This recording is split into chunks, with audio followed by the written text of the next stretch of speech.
नमस्कार दोस्तों, सभी को राम राम, सभी को राधे राधे। आज हम मॉडल पेपर 9 हल करने वाले हैं।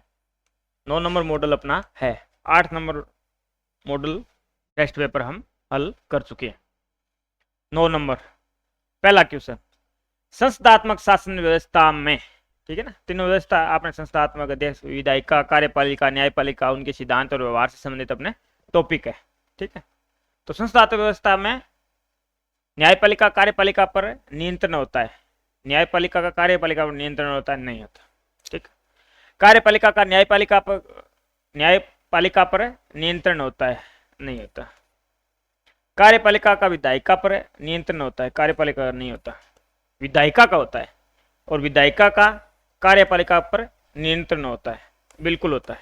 ठीक है ना, तो संस्थात्मक व्यवस्था में है वो विधायिका का कार्यपालिका पर नियंत्रण होता है। अध्यक्षात्मक व्यवस्था में ऐसा नहीं होता, विधायिका अपना काम करेगी, कार्यपालिका अपना काम करेगी, न्यायपालिका अपना काम करेगी। वहां शक्ति पृथक्करण का सिद्धांत लागू है। हाँ, शक्ति संतुलन का जो सिद्धांत है, बैलेंस का, वो अलग चीज है उसमें। ठीक है ना, उनको नियंत्रण करने के लिए, लेकिन वहां पर शक्ति पृथक्करण लागू होता है। और संस्थात्मक व्यवस्था में शक्ति संलयन लागू होता है, शक्ति संलयन। इसी के आधार पर तो अलग अलग इनका विभाजन है। शक्ति संलयन पर है वो संस्थात्मक व्यवस्था है। इसमें कार्यपालिका विधायिका एक दूसरे से जुड़ी होती है। जो भी कार्यपालिका सदस्य है वो पहले विधायिका का सदस्य होगा। ठीक है, और उसमें शक्ति पृथक्करण में अलग होता है। विधायिका का सदस्य कभी भी कार्यपालिका का सदस्य नहीं होगा। किसी को भी ऐसे व्यक्ति जो विधायिका सदस्य, उसको मंत्री नहीं बनाया जाएगा। कार्यपालिका से मतलब है मंत्री परिषद, बस यहां से अंतर लगा लो। मंत्री परिषद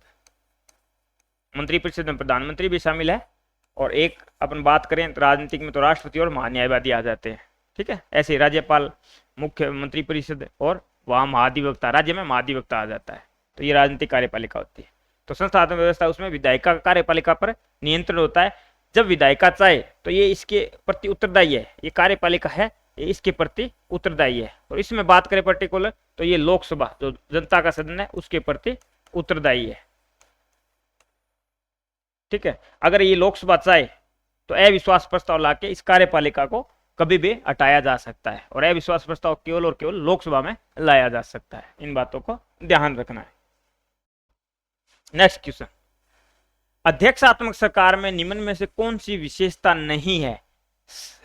नहीं है, ये चीज आपको अंडरलाइन जरूर कर लेना है पेपर में, क्योंकि जैसे अपन प्रेशर में पढ़ते हैं, जैसे ये क्वेश्चन पढ़ के इन ऑप्शन में जाते हैं, ये भूल जाते हैं कि नहीं पूछ रहा था, क्या पूछ रहा था। ठीक है, तो अपने दोबारा क्लियर हो जाए कि नहीं पूछा है, तो अपना उसके साथ उसमें जो दिमाग है वो चलता रहे, प्रेजेंट ऑफ माइंड रहे, तो ये जानकारी रहे कि नहीं का पूछ रहा है। ठीक है, जल्दबाजी में गलत ना हो क्वेश्चन प्रेशर में। तो राष्ट्रपति देश का प्रमुख तथा सरकार का प्रमुख होता है। अध्यक्षात्मक व्यवस्था में राष्ट्रपति देश का प्रमुख तथा सरकार का प्रमुख, दोनों का प्रमुख होता है। ठीक है, बिल्कुल होता है। अध्यक्षात्मक व्यवस्था में सरकार का प्रमुख और देश का प्रमुख और सरकार का प्रमुख एक ही व्यक्ति होता है। जैसे अध्यक्षात्मक व्यवस्था की बात करें यूएसए की, तो वहां एक ही व्यक्ति है। ठीक है ना, दोहरी कार्यपालिका नहीं होती है, एकल कार्यपालिका होती है। संसदात्मक व्यवस्था में दोहरी कार्यपालिका होती है। संसदात्मक व्यवस्था में दोहरी कार्यपालिका होती है। देश का प्रमुख है और राष्ट्रपति या राजा होता है, और जो सरकार का प्रमुख है, हेड ऑफ गवर्नमेंट, एक हेड ऑफ स्टेट होता है, और एक कार्यपालिका, दोहरी कार्यपालिका, दूसरी हेड ऑफ गवर्नमेंट होता है, सरकार का प्रमुख। और वास्तविक प्रमुख होता है, वो सरकार का प्रमुख होता है, वो होता है संसदीय व्यवस्था में, वो होता है प्रधानमंत्री। ठीक है, तो इसमें ये एक ही व्यक्ति होता है। राष्ट्रपति का चुनाव प्राय प्रत्यक्ष रूप से जनता द्वारा होता है। प्राय लगभग सामान्यतः है वो प्रत्यक्ष रूप से होता है, ये भी सत्य है। जैसे अमेरिका का देख लो। ठीक है, अध्यक्षात्मक व्यवस्था है वो अमेरिका में। राष्ट्रपति विधायिका के प्रति जवाबदेह नहीं होता, ये भी सही है, नहीं होता है। उस शक्ति पृथक्करण पाया जाता है। वह कार्यपालिका, विधायिका, न्यायपालिका में शक्ति पृथक्करण पाया जाता है। राष्ट्रपति विधायिका के प्रति जवाबदेह होता है, ये गलत है। पूछ क्या रहा है? नहीं है, विशेषता नहीं है, तो राष्ट्रपति विधायिका के प्रति जवाबदेह होता है, ये नहीं है। ठीक है, तो ये अपना ऑप्शन है वो दय हो जाएगा। नेक्स्ट क्वेश्चन, संविधान असाधारण परिस्थितियों में राष्ट्रपति को राज्यपाल के कर्तव्यों के निर्वहन हेतु उपबंध कर सकता है। तो अनुच्छेद 160, ये बहुत इंपॉर्टेंट है। ठीक है ना, बहुत इंपॉर्टेंट क्वेश्चन है ये। ये अपने को ध्यान में रखना है। संविधान असाधारण परिस्थितियों में राष्ट्रपति को राज्यपाल के कर्तव्यों के निर्वहन हेतु उपबंध कर सकता है। तो राष्ट्रपति है, जब उसका पद किसी कारण से रिक्त हो जाए, कोई त्याग पत्र दे दे, तो ये पास राष्ट्रपति के पावर है अनुच्छेद 160 के तहत वो कोई कार्यपालक राज्यपाल लगा सकता है, किसी व्यक्ति को राज्यपाल बना सकता है। ठीक है, तो ये असाधारण परिस्थितियों में ये अधिकार अनुच्छेद 160 के तहत राष्ट्रपति के पास है। किसके पास है? राष्ट्रपति के पास है। ये बहुत बार पूछा जाता है, 4 की लैंग्वेज को 4 के कई बार पूछा जाता है। जैसे अपन अनुच्छेद करेंगे सारा अपन डिटेल में समझेंगे।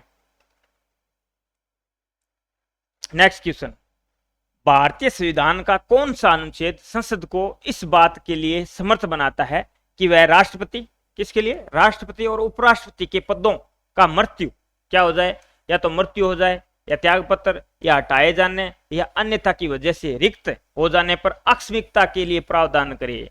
भी इस तरह की कोई आकस्मिकता पैदा हो जाए कि संविधान में जिसका उपबंध पहले से न हो। जैसे 1969 में एक बार परिस्थिति पैदा हो गई। 1969 में पहले संविधान में लिखा हुआ होता था, क्या लिखा हुआ था कि जैसे ही राष्ट्रपति का पद रिक्त हो जाएगा तो राष्ट्रपति के कार्यों का निर्वहन कौन करेगा? उपराष्ट्रपति करेगा। वो कार्यवाहक राष्ट्रपति नहीं होगा। संविधान में कार्यवाहक राष्ट्रपति शब्दावली यूज नहीं की गई है। ठीक है, अपने हिसाब से अपने देख दे हैं कि वो कार्य का निर्वहन कर रहा है तो वो कार्यवाहक राष्ट्रपति है। ठीक है, इन बात का भी ध्यान रखना है। तो जब पद खाली हो गया, उसी टाइम 1969 में क्या हो गया? उपराष्ट्रपति का पद भी रिक्त हो गया। वीवी गिरि जी कार्यवाहक राष्ट्रपति बने और उन्होंने जब चुनाव लड़ा तो उन्होंने भी इस्तीफा दे दिया। अब दोनों पद एक साथ खाली हो गए, तो ऐसा संविधान में पहले उपबंध नहीं था कि दोनों पद खाली हो जाए तो राष्ट्रपति कार्यों का निर्वहन कौन करेगा। तो निर्वहन से संबंधित फिर अधिनियम बनाया गया। तो वो किस अनुच्छेद के तहत बनाया गया? अनुच्छेद 70 के तहत बनाया गया। किस अनुच्छेद के तहत बनाया गया? अनुच्छेद 70 के तहत बनाया गया। अनुच्छेद 70 में ये प्रावधान है। इसके तहत जो अधिनियम में चीज नहीं लिखी है, जो संविधान में नहीं लिखी है, उसके संबंध में कोई इस तरह की आकस्मिकता पैदा हो गई है तो अनुच्छेद 70 का प्रयोग करते हुए संसद है वो उसके संबंध में नए कोई नियम कानून बना सकती है। ठीक है, तो ये 1969 में हुआ था। वीवी गिरि तब राष्ट्रपति का चुनाव लड़े तो उन्होंने कार्यवाहक राष्ट्रपति पद से भी इस्तीफा दे दिया था। ठीक है, जाकिर हुसैन जी की मृत्यु हो गई 1969 में। जाकिर हुसैन जी पद पर रहते हुए मृत्यु होने वाले पहले व्यक्ति थे। तब ऐसी स्थिति आ गई क्योंकि वीवी गिरि भी कार्यवाहक राष्ट्रपति बने, निर्वहन किया कार्यों का, लेकिन बाद में चुनाव के लिए वीवी गिरि जी ने भी इस्तीफा दे दिया था। वीवी गिरि जी ने भी इस्तीफा दे दिया, अब पद खाली हो गया। फिर अधिनियम राष्ट्रपति कार्यों का निर्वहन अधिनियम बनाया गया। उसके तहत यह किया गया भी सुप्रीम कोर्ट का सीजीआई है, चीफ ऑफ जस्टिस है, तो वो राष्ट्रपति कार्यों का निर्वहन करेगा। अगर उसका भी पद खाली है तो जो वरिष्ठतम न्यायाधीश है सुप्रीम कोर्ट का, वो इनके कार्यों, राष्ट्रपति कार्यों का निर्वहन करेगा। नेक्स्ट क्वेश्चन, निम्नलिखित में से किस वाद में उच्चतम न्यायालय ने यह धारणा व्यक्त की कि मूल अधिकार, ये कई तरह के वाद पूछ लेते हैं, किस वाद से संबंधित है? मूल अधिकार व्यक्ति को जैसा उसे सबसे अच्छा लगे उस तरह अपनी जिंदगी की रूपरेखा तैयार करने के लिए सक्षम बनाते हैं। ये किस वाद में कहा गया था? गोलखनाथ बनाम स्टेट ऑफ पंजाब राज्य। ये वाद कब हुआ था? 1967 में।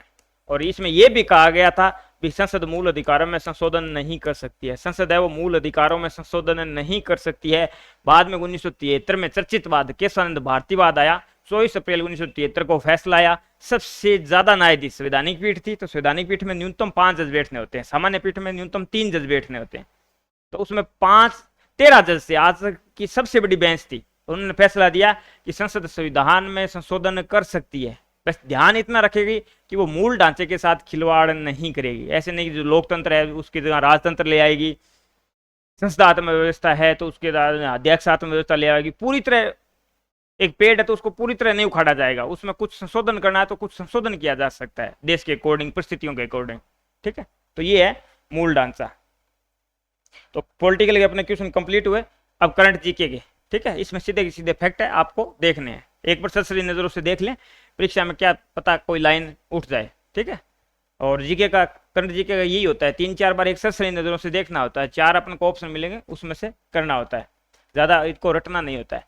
गुवाहाटी में आयोजित बीच नेशनल हैंडबॉल चैंपियनशिप में राजस्थान की टीम ने कौन सा स्थान प्राप्त किया?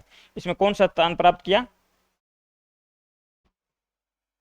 गुवाहाटी में आयोजित बीच नेशनल हैंडबॉल चैंपियनशिप में राजस्थान की टीम ने कौन सा स्थान प्राप्त किया? तीसरा स्थान प्राप्त किया। हेडबॉल की टीम ने, नेशनल तो हेडबॉल चैंपियनशिप हुई थी, उसने राजस्थान की टीम ने कौन सा स्थान प्राप्त किया था? तीसरे स्थान पर राजस्थान रहा था। 20 जनवरी 2025 को केंद्रीय खान मंत्री जी किशन रेड्डी ने किस राज्य को मेजर मिनरल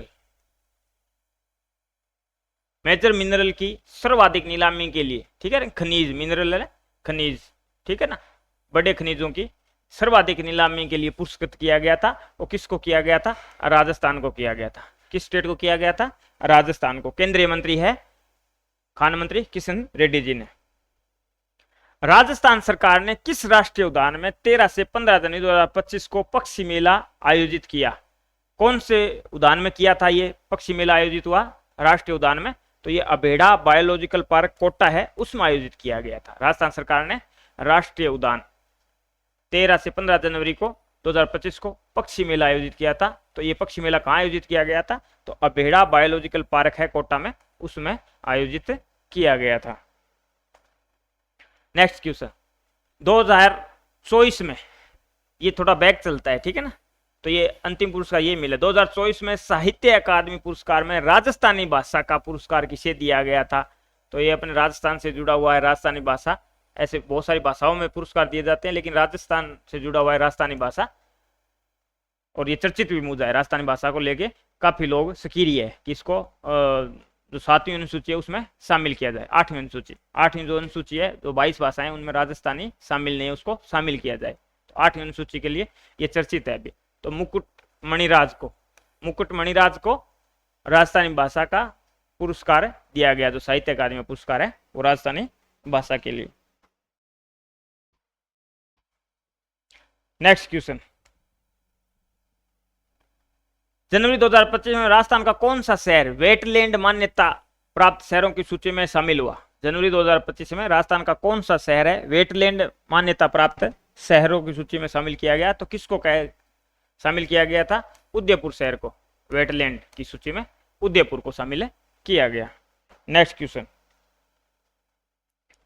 प्रदेश का सबसे बड़ा ऑर्गेनिक कॉटन यार्न निर्माण, प्रदेश का सबसे बड़ा ऑर्गेनिक, जैविक, ऑर्गेनिक कहते हैं ना, जैविक,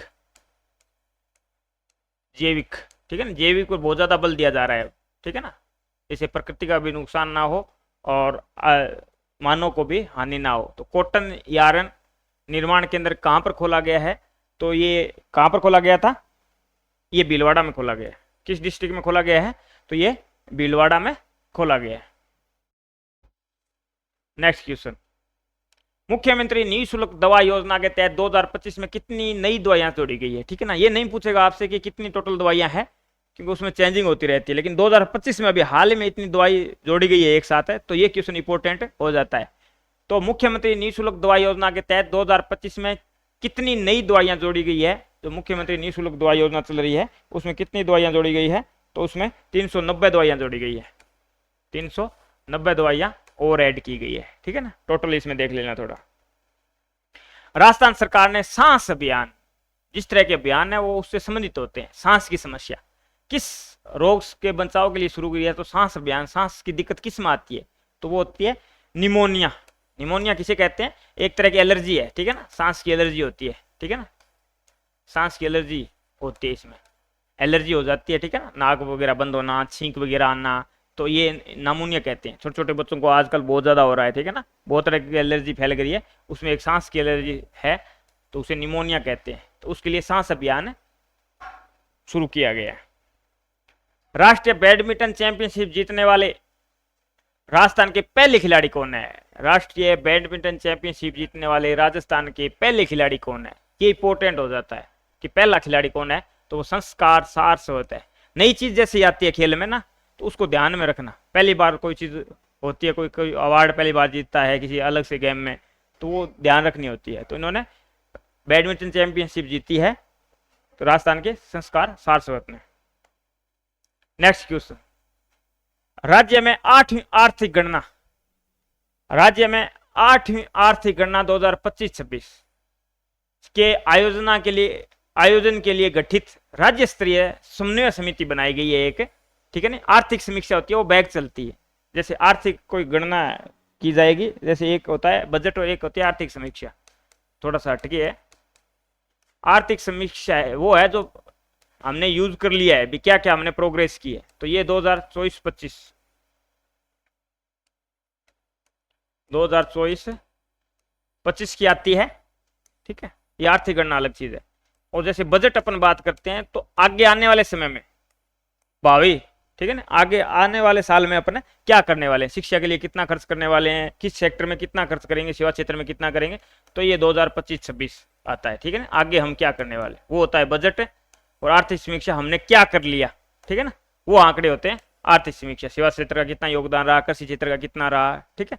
तो ये तीनों क्षेत्र मिला के अपनी जीडीपी तैयार होती है। तो नेक्स्ट क्वेश्चन आपको इतिहास के 5 क्वेश्चन पॉलिटिकल के कर लिए, 10 क्वेश्चन करंट जी के कर लिए। नेक्स्ट आपको रोहित सर करवाएंगे।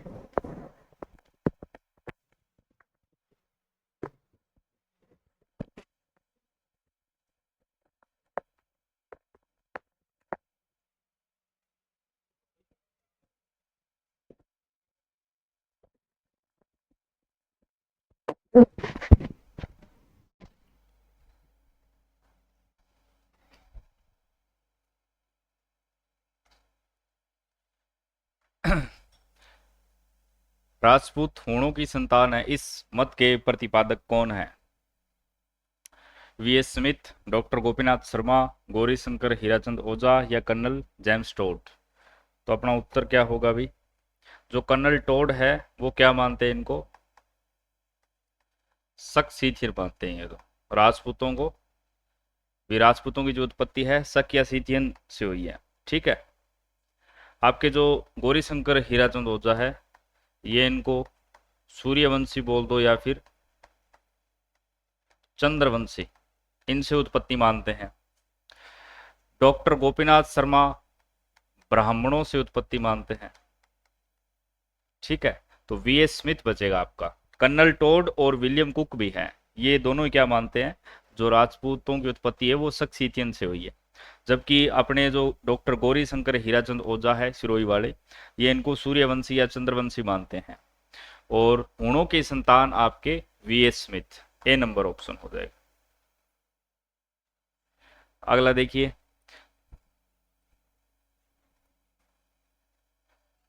निम्नलिखित सूची फर्स्ट विरासत का सूची सेकंड स्थान के साथ मिलान करें और नीचे दिए गए कोड से सही उत्तर का चयन करें। अच्छा, ये स्थल अपने को मिलान करके बताना है, ठीक है। तो आपका जल महल कहाँ पर है, एक थंबा महल और जूनागढ़। ये देखिए बिल्कुल आसान है। जूनागढ़ किला कहाँ है भी आपका? बीकानेर के अंदर। तो सी के अंदर आएगा सेकंड नंबर। इसमें है, इसमें नहीं है, काट दो, काट दो। इसमें भी है। इसके बाद आपका एक थंबा महल जो है वो पड़ता है जोधपुर के अंदर। दो है, एक तो आपका एक थंबा महल, एक है एक थंबिया महल, इतना ही फर्क है, ठीक है। एक थंबिया महल भी पूछा जाता है, एक थंबिया महल आ जाए तो वो कहाँ है आपका? डूंगरपुर के अंदर है, ठीक है। और जो आपका एक थंबा महल है जोधपुर के अंदर, और जल महल कहाँ है? जयपुर के अंदर। तो ए के अंदर 3 नंबर आएगा, बी के अंदर 1 नंबर, डी नंबर ऑप्शन।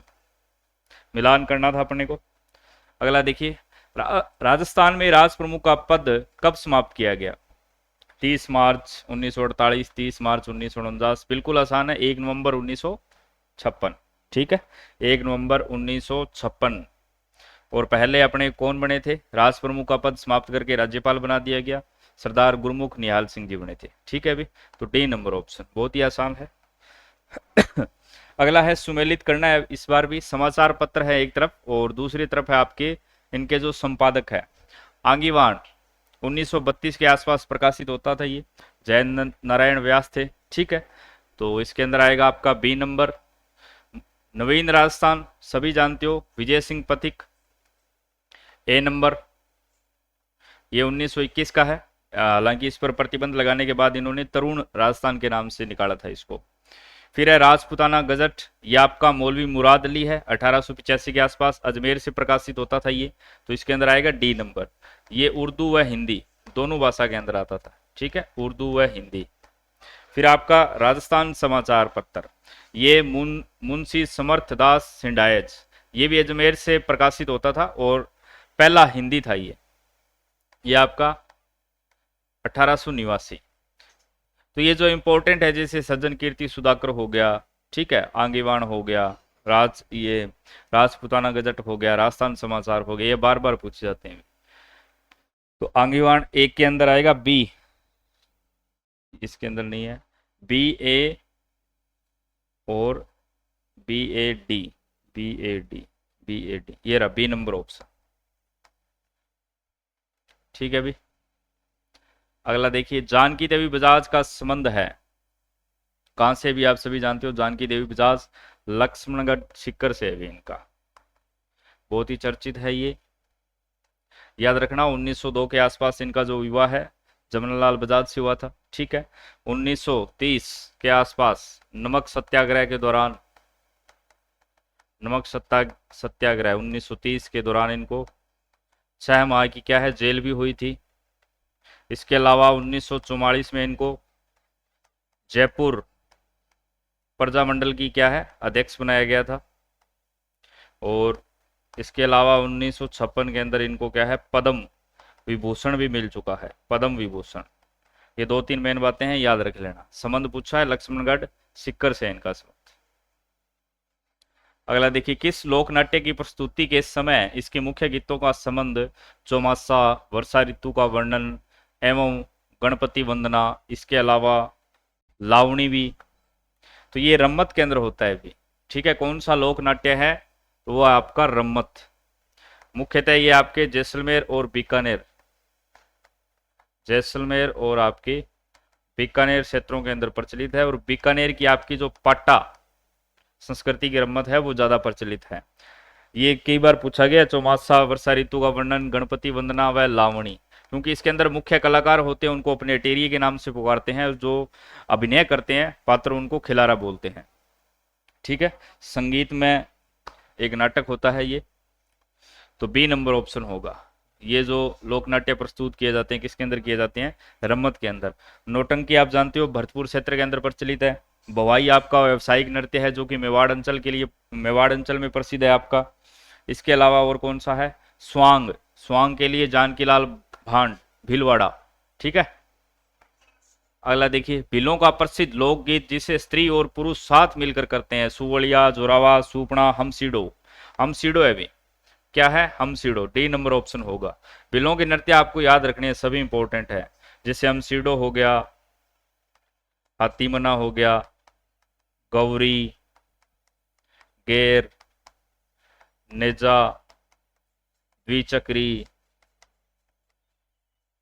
घूमरा, युद्ध नृत्य। ठीक है, ये सभी किसके हैं, आपके भीलों के हैं। तो भीलों के जो नृत्य हैं आपको याद रखने हैं, डी नंबर। अगला है, अजमेर में प्रति वर्ष उर्स किस समय लगता है। अजमेर के अंदर ख्वाजा साहब का उर्स लगता है, ख्वाजा मोइनुद्दीन चिश्ती का। ठीक है, ये प्रतिवर्ष जो रजब माह की पहली से 6 रजब तक लगता है, पहली रजब से 6 रजब तक लगता है। और इस बार 2024-25 का जो लगा था आपकी दिसंबर के अंदर, ठीक है, वो 813वां उर्स था। ठीक है, अजमेर के अंदर ख्वाजा मोइनुद्दीन चिश्ती, आप इनको अच्छे से जानते हो। ठीक है, तो ये प्रतिवर्ष पहली रजब से 6 रजब तक लगता है। और 2024-25 के अंदर यानी अभी दिसंबर के अंदर लगा था पिछले वर्ष, तो वो कौन सा था आपका 813वां उर्स था, याद रख लेना, ये पूछ सकता है, ए नंबर ऑप्शन होगा। अगला देखिए, निम्नलिखित सूची फर्स्ट साहित्यिक कार्य का सूची सेकंड लेखकों के साथ मिलान करें और नीचे दिए गए कोड में सही उत्तर का चयन करना है। जो रचनाएं दे रखी है और उनके अपने को लेखक दे रखे हैं, ये मिलान करना है। राम रण-जाट, ये किसकी है, अभी सूर्यमल मिश्रण की है। वंश भास्कर रामण जाट किसकी है, सूर्यमल मिश्रण की है। बलवत विलास वेनी की है, बहुत सारी रचनाएं हैं। लीलटांस, ये किसकी अभी आपके कन्हैयालाल सेठिया की है। लीलटांस हो गया, मिंजर हो गया, धरती धोरारी, मायड्रो हेलो, ये सभी किसकी आपकी कन्हैयालाल सेठिया की है। सबद भी इन्हीं की है, जिनके लिए इनको क्या है सूर्यमल वो शिखर पुरस्कार भी मिला हुआ है, पद्मश्री भी इनको मिला हुआ है। पग फेरो किसकी आपके मणि मधुकर की है, किसकी है मणि मधुकर की। तो ए के अंदर आएगा आपका 2 नंबर और बी के अंदर आएगा 3 नंबर, 2 3 1, 2 3 1, डी नंबर ऑप्शन हो जाएगा अभी। अन्य जो रचनाएं हैं याद रख लेना भी, सूर्यमल मिश्रण की जैसे वंश भास्कर हो गया, ठीक है, बलवद विलास है, रामर जाट हो गया, कन्हैयालाल सेठिया की भी बहुत सारी हैं, धरती दोहरारी। चलिए अगला है पर्युषण पर्व किस धर्म से संबंधित है। पर्युषण पर्व, जो आपका पर्युषण पर्व हो गया, लगभग 8 दिनों तक चलता है और भादवे के महीने के अंदर, कब बढ़ता है, भादवे के महीने के अंदर। कौन से धर्म का ये पूछा गया, तो जैन धर्म का है। जैन धर्म के अंदर आपका एक तो पर्युषण हो गया, महावीर जयंती हो गया, इसके अलावा ऋषि पंचमी और दीपावली को भी ये विशेष तौर पर मनाते हैं, ठीक है। तो डी नंबर होगा। ये जो आपका पर्युषण पर्व है किसका है, जैन धर्म का है। हिंदू धर्म के तो आप जानते ही हो। अब आपके हिंदी के प्रश्न है, गलत संधि विच्छेद है, गलत संधि विच्छेद कौन सा है, ये चुनाव करना है अपने को। जगत गुरु, अब यहां पर देखिए जगत गुरु, जगत गुरु, इसका संधि विच्छेद क्या होगा, जगत प्लस में गुरु, तो तय के नीचे हलंत लगना था, ये गलत दे रखा है, व्यंजन संधि का नियम है, व्यंजन संधि का उदाहरण है। जगत गुरु हो गया, जगन्नाथ हो गया, 5 मिनट, ठीक है। अगला देखिए, वार्ता प्लस में अलाप, दीर्घ स्वर संधि, ठीक है। मत प्लस में एक क्या, वर्दी स्वर संधि, कौन सी है, वर्दी स्वर संधि है इसके अंदर, यहां पर आपकी दीर्घ स्वर संधि है, ठीक है। पितृ प्लस में इच्छा, पितृच्छा, यण स्वर संधि है, ये भी ठीक है, कौन सी आपकी, यण स्वर संधि।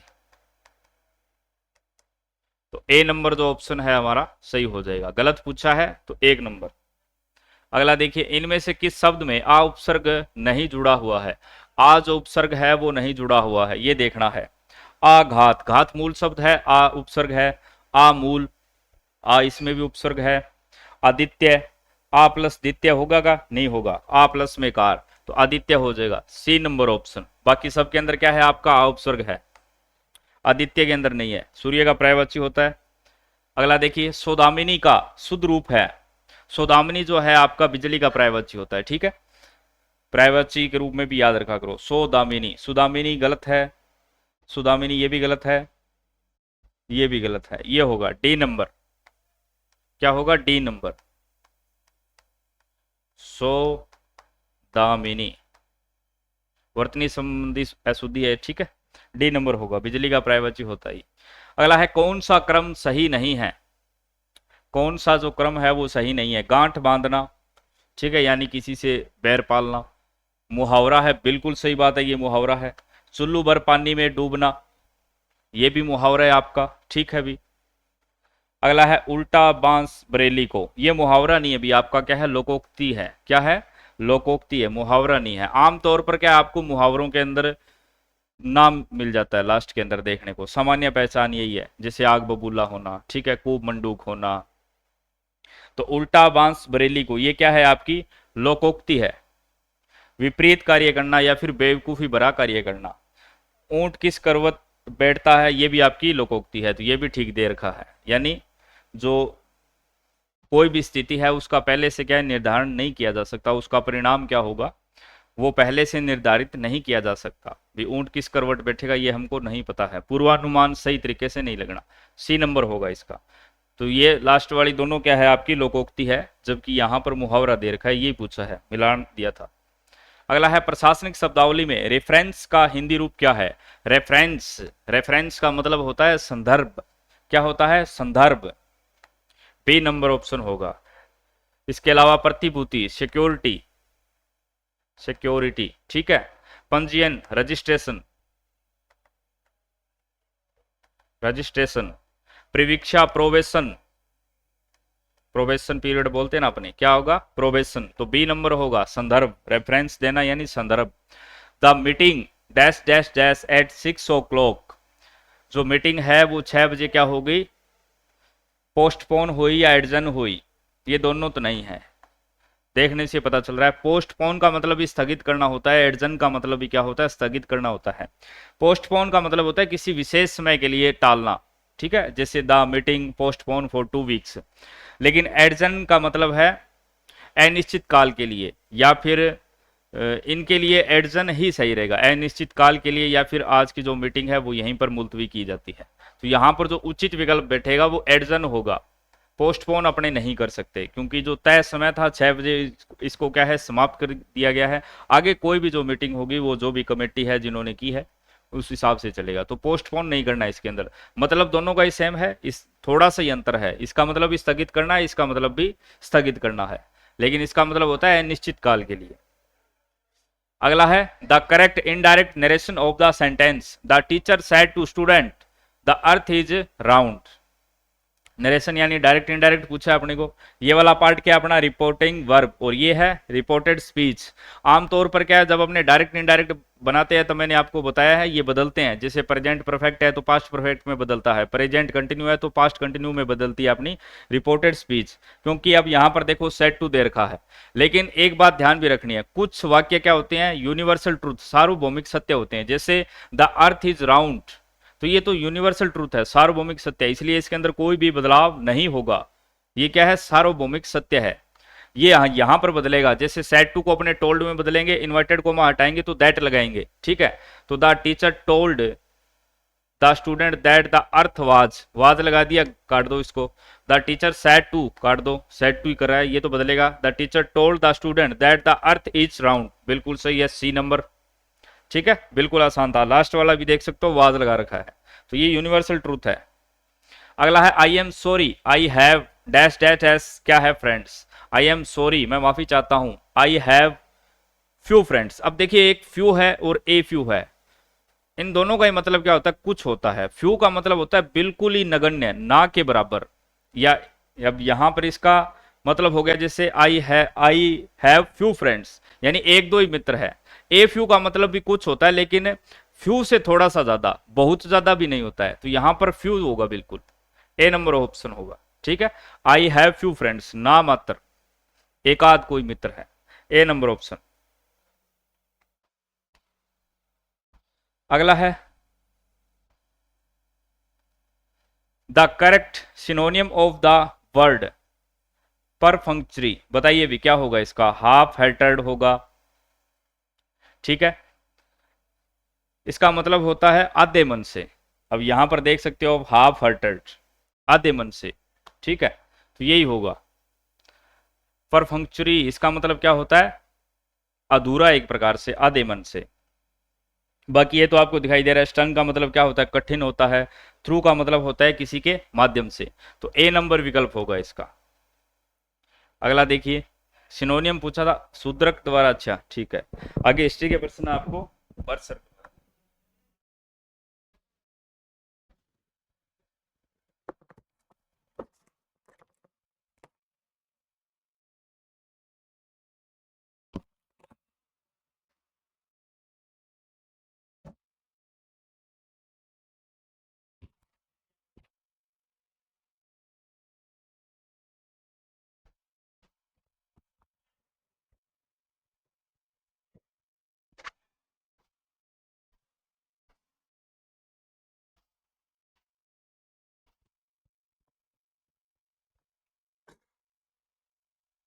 हाँ भाई, अपना अगला प्रश्न है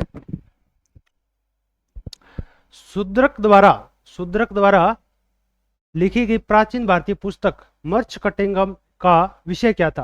क्या विषय था भाई, शूद्रक जो मर्चकटिंगम जो थी उसमें एक धनी व्यापारी और एक गणिका, ठीक है, गणिका जिसका नाम था वसंत सेना, क्या नाम था उसका, वसंत सेना नाम था उसकी गणिका, और एक धनी व्यापारी था, ब्राह्मण पुत्र था, उसके प्रेम कथा के बारे में बताया गया है, ठीक है, मर्चकटिकम में। तो अपना जो कथन है वो एक ठीक हो जाएगा, ठीक है। दूसरा चंद्रगुप्त द्वितीय के पश्चिम भारत, ये तो नहीं होगा, ठीक है, और उसमें नहीं होंगे। गुप्त राजवंश में एक राजा नहीं होगा, अपना आंसर क्या हो जाएगा, ए नंबर हो जाएगा, ठीक है। अगले प्रश्न की तरफ बढ़ते हैं। महात्मा गांधी को सर्वप्रथम राष्ट्रपिता किसने कहा। महात्मा गांधी को सर्वप्रथम राष्ट्रपिता किसने कहा था। महात्मा गांधी को सर्वप्रथम राष्ट्रपिता 1944 में किसने, सुभाष चंद्र बोस ने कहा था, सुभाष चंद्र बोस ने। सिंगापुर में 1944 सिंगापुर में रेडियो प्रसारण के समय महात्मा गांधी जी को देश के पिता या राष्ट्रपिता के नाम से संबोधन किया था महात्मा गांधी को। अब देखिए भाई, एक है, इसमें सबसे पहले आता है कि तो सर्वप्रथम केसर ए हिंद की उपाधि, महात्मा गांधी को जो उपाधियां थी, उपाधियां, उसमें एक है केसर ए हिंद की उपाधि। केसर ए हिंद की उपाधि किसने दी थी? यह है अंग्रेजों द्वारा दी गई थी। किसके द्वारा? ये अंग्रेजों द्वारा दी गई थी। और महात्मा गांधी ने 1920 में इस उपाधि को वापिस लौटा दिया था। ठीक है। उसके बाद एक उपाधि आती है महात्मा की उपाधि। किसने दी थी? किसने? महात्मा की उपाधि। महात्मा की उपाधि है वो रविंद्रनाथ टैगोर ने दी थी। किसने? रविंद्रनाथ टैगोर द्वारा।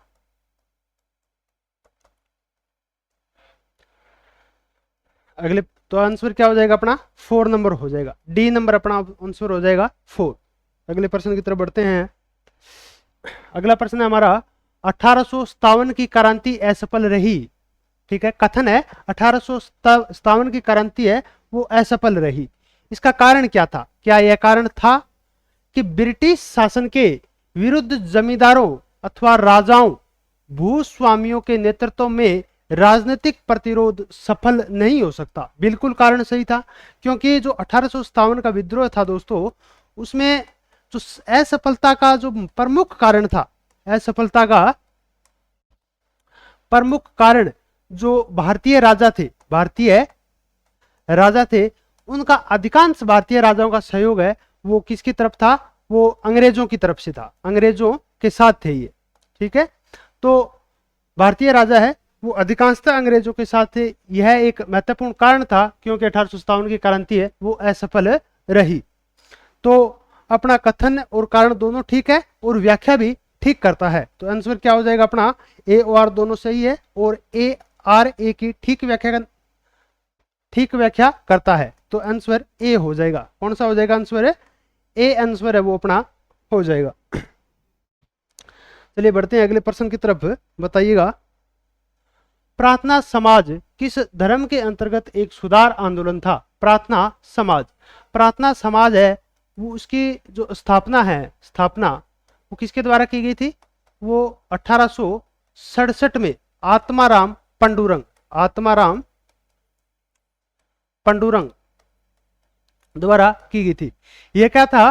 प्रार्थना समाज है वो एक धार्मिक और सामाजिक संगठन था। सामाजिक और धार्मिक संगठन, जो समाज की बुराइयां और जो धर्म की बुराइयां हैं उसको दूर करने के लिए यह एक संगठन बनाया गया था, धार्मिक संगठन था। ठीक है, और यह हिंदू धर्म से संबंधित था। किससे? यह हिंदू धर्म से संबंधित था।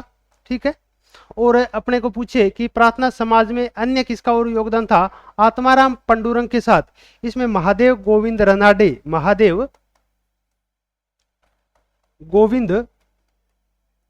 रनाडे का योगदान, तथा इसके साथ एक है जी आर भंडारकर का भी योगदान अपने प्रार्थना समाज में देखा जाता है। महादेव गोविंद रनाडे और जी आर भंडारकर, ये एक सामाजिक और धार्मिक संगठन था। यह मुख्यतः हिंदू धर्म से संबंधित था। किससे था?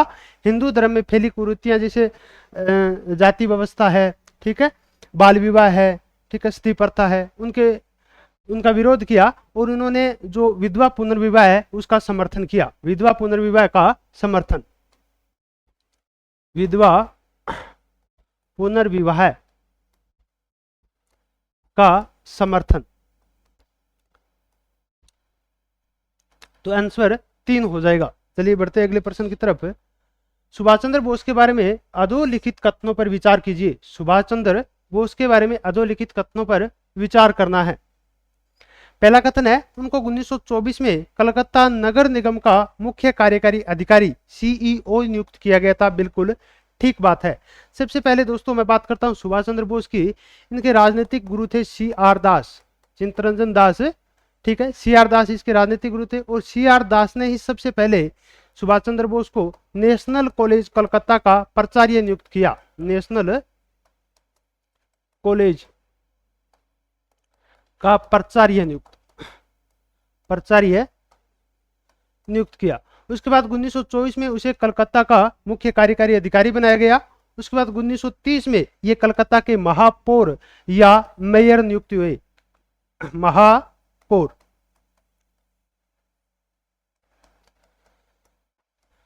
महापौर और मेयर नियुक्त कथन दोनों ही अपने ठीक है। उसके बाद आप ध्यान में रखना कि सुभाष चंद्र बोस है वो 1938 और 1939 में, ठीक है, हरिपुरा अधिवेशन, कांग्रेस का हरिपुरा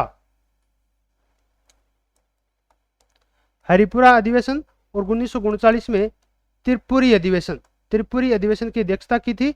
और ये एटका जो अखिल भारतीय जो मजदूर संघ था उसकी भी अध्यक्ष रहे थे 1929 और 30 के अंतर्गत, ठीक है। अरावली पर्वतमाला का विस्तार, अब ज्योग्राफी के प्रश्न है वो आपको वंशी सर करवाएंगे।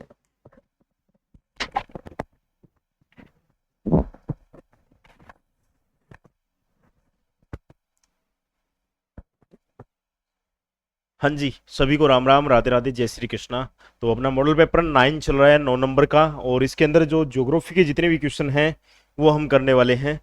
पहला जो क्वेश्चन है वो है अपने 40 नंबर का क्वेश्चन है, और अरावली पर्वत का विस्तार पूछा गया, भौतिक प्रदेश से क्वेश्चन डाला गया है। तो इसके अंदर हमें पता है जो अपनी राजस्थान के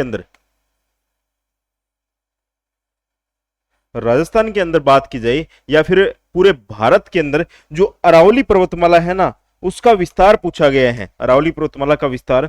तो इस प्रकार से जो है अरावली पर्वतमाला है विस्तारित है। ये क्या है? अरावली है। कहां से शुरू होती है? ये गुजरात से शुरू होती है। कहां से शुरू होती है? गुजरात से शुरू होती है, और गुजरात का एक स्थान है पालनपुर। पालनपुर गुजरात से ये शुरू होती है, और ये जाती कहां तक है? ये दिल्ली में जाती है। दिल्ली में राष्ट्रपति भवन बना हुआ है जहां पे रायसीना की पहाड़ी, उनका नाम है रायसीना की पहाड़ी, रायसीना पहाड़ी तक ये विस्तारित है। बात करें ये जो है सबसे पहले गुजरात से होते हुए राजस्थान के अंदर एंट्री करती है। राजस्थान में एंट्री करने के बाद में यहाँ पे राजस्थान आ जाता है, फिर हरियाणा के अंदर है, फिर दिल्ली के अंदर है। मतलब यहाँ पे 4 अगर राज्य पूछ ले तो 4 राज्य दिए हुए, तो 4 राज्य सही है। अगर 3 राज्य और एक यूटी दिया हुआ हो, 3 राज्य प्लस एक केंद्र शासित प्रदेश हो, एक केंद्र शासित प्रदेश जो दिल्ली है वो दिया हो, केंद्र शासित प्रदेश दिया हुआ हो, तो भी अपना सही है, 3+1 में है, यानी 4 राज्यों के अंदर ये विस्तारित है। कहां से कहां तक है? पालनपुर गुजरात से है और ये दिल्ली तक है। पालनपुर गुजरात से लेकर दिल्ली तक ये विस्तारित है। ध्यान रखिए, सी नंबर इसका राइट आंसर है। अगला जो क्वेश्चन है, किस नदी पर मेजा बांध स्थित है? किस नदी पर है वो मेजा बांध स्थित है? मेजा बांध की बात करें तो ये मेजा बांध जो है कौन सी नदी पर है? ये कोठारी नदी पर है। कौन सी पर है? कोठारी नदी पर है। कहां पे है? भीलवाड़ा के अंदर है। कहां पर है? भीलवाड़ा के अंदर है। और इस पर एक पार्क बनाया गया है, मेजा पार्क बनाया गया है। कौन सा पार्क? मेजा पार्क बनाया गया है, जिससे कहते हैं ग्रीन माउंट के नाम से जाना जाता है। ग्रीन माउंट के नाम से इसको जाना जाता है। ये भी अपने को ध्यान में रखना है थोड़ा सा। कोठारी नदी पर है, मेजा बांध भीलवाड़ा के अंदर है। अगला क्वेश्चन है स्वस्थ धरा खेत हरा। स्वस्थ धरा खेत हरा, ये जो नारा है या फिर थीम बोल सकते हो आप, थीम, ये थीम किसकी है? थीम किसकी है ये पूछा गया है। तो एक जो है योजना शुरू की गई थी 19 फरवरी 2015 को एक योजना शुरू की गई थी प्रधानमंत्री नरेंद्र मोदी जी द्वारा। उसमें प्रधानमंत्री थे कौन? नरेंद्र मोदी। उनके द्वारा एक सूरतगढ़ श्री गंगानगर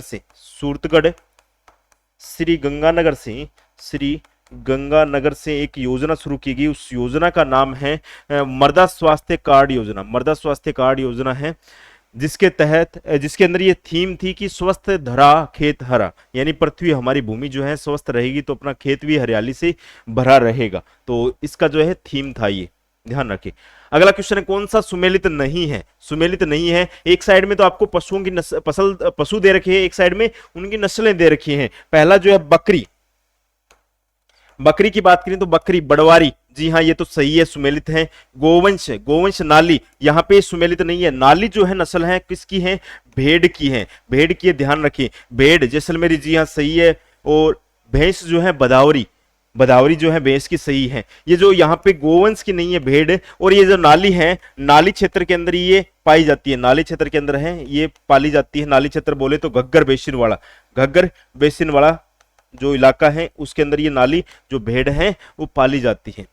नेक्स्ट और अंतिम क्वेश्चन है, सुमेलित कीजिए। सोचिए, एक में जिले दे रखे हैं, दूसरे में जो है अपने उद्योग दे रखे हैं। बात करें यहाँ पे उदयपुर की, उदयपुर में आपको पता ही है कौन सा है, सीसा जस्ता उद्योग है, सीसा जस्ता उद्योग है उदयपुर के अंदर है। नागौर के अंदर सफेद सीमेंट का कारखाना है जो कि गोटन नागौर के अंदर है। बात करें, देखिए ए में 4 इसमें है, इसमें है, इन दोनों में नहीं है तो इन दोनों को काट दो अपने। नागौर में एक, ए बी में है, एक है, बी में एक है, इसमें नहीं है, इसको काट दो। अब सी में बी, भीलवाड़ा, भीलवाड़ा को क्या बोलते हैं अपने, मैनचेस्टर कहा जाता है, मैनचेस्टर, मैनचेस्टर कहा जाता है, यानी वस्त्र नगरी, वस्त्र निर्यातक शहर, वस्त्र नगरी कहते हैं। अब्रक नगरी भी भीलवाड़ा है, ये ध्यान रखें, यहाँ पे सूती वस्त्र हैं। ये देखो 3 सही है, सी में 3 है। कोटा, कोटा के अंदर है श्री राम फर्टिलाइजर, श्री राम फर्टिलाइजर है, यानी उर्वरक उद्योग है कोटा के अंदर। तो ये एक उर्वरक वाला ही बच्चा है, कोटा के अंदर उर्वरक उद्योग है, जो कि अपने 3 नंबर जो पहला ही दिया हुआ है उसके अंदर एकदम सही है, राइट है। अगले जो क्वेश्चन है आपके हैं वो साइंस के हैं, आपको दौलत सर करवाएंगे। जी हाँ दौलत सर। नमस्कार, सभी का स्वागत अभिनंदन है। साइंस की क्वेश्चन की शुरुआत करने जा रहे हैं। पहला क्वेश्चन हमारी स्क्रीन पे है। क्वेश्चन क्या कह रहा है, कोशिका जैसे उत्तक और उत्तक से संबंधित हैं, उत्तक किस से संबंधित है। देखिए बात करें उत्तक की तो देखो सबसे पहले होती है हमारा शरीर है, वह छोटी छोटी कोशिकाओं से मिलकर बना होता है। क्या होता है, छोटी छोटी कोशिकाओं से, और कई कोशिकाएं मिलकर क्या बनाती है, उत्तक। कई कोशिकाएं क्या मिलकर क्या बनाती है, उत्तक। और कई उत्तकों का समूह क्या बनता है, अंग। और कई अंगों का समूह है वो हमारा क्या कहलाता है, अंग तंत्र। और फिर हमारा क्या हो जाता है, संपूर्ण शरीर। ये होता है संपूर्ण शरीर की इकाई। तो संरचनात्मक एवं क्रियात्मक इकाई भी कौन होता है ना, संरचनात्मक एवं क्रियात्मक इकाई अगर आपसे पूछी जाए तो भी कौन होती है, हमारी कोशिकाएं। तो जब कोशिकाएं मिलकर, कोशिकाओं का समूह हमारा क्या कहलाता है, उत्तक कहलाता है। उत्तकों का समूह हमारा क्या कहलाता है, अंग कहलाता है। तो डी नंबर ऑप्शन है वो बिल्कुल राइट हो जाएगा। नेक्स्ट क्वेश्चन देखिएगा, पारिस्थितिकी तंत्र का जनक किसे कहते हैं। देखिए पारिस्थितिकी तंत्र का जनक है वो क्या कहलाता है, हमारा टेंसले कहलाता है। देखिए पारिस्थितिकी तंत्र का जनक टेंसले ने 1866 में नाम दिया था। अगर बात करें ओडम की तो इन्हें आधुनिक कहते हैं, आधुनिक। अगर मान लीजिए आधुनिक यानी इन्होंने 1953 में अपनी पुस्तक में पारिस्थितिकी तंत्र शब्द दिया था। और वास्तव में रिटर है ये तंत्रिका मनोवैज्ञानिक हैं। कौन थे, तंत्रिका मनोविज्ञान के जनक, तंत्रिका मनोविज्ञान से संबंधित थे और मस्तिष्क की संरचना पर कार्य किया था। मस्तिष्क की संरचना, इन्होंने मस्तिष्क की संरचना है उस संरचना पर क्या किया था, कार्य किया था। जबकि हैकेल है, इन्होंने क्या नाम दिया था, तंत्रिका तंत्र शब्द दिया था। तंत्रिका तंत्र शब्द किसने दिया था, तो हैकेल ने दिया था। इनका पूरा नाम था अर्नेस्ट हैकेल। रिटर ने तंत्रिका मनोविज्ञान से संबंधित थे। ए.के. टेंसल इनका पूरा नाम है, ए.के. टेंसल। इनका पूरा नाम है ए. ओडम। इन्हें आधुनिक मनोविज्ञान। और भारतीय का पूछ ले, भारतीय पूछ ले, भारतीय पारिस्थितिकी तंत्र का जनक कौन है, रामदेव मिश्रा।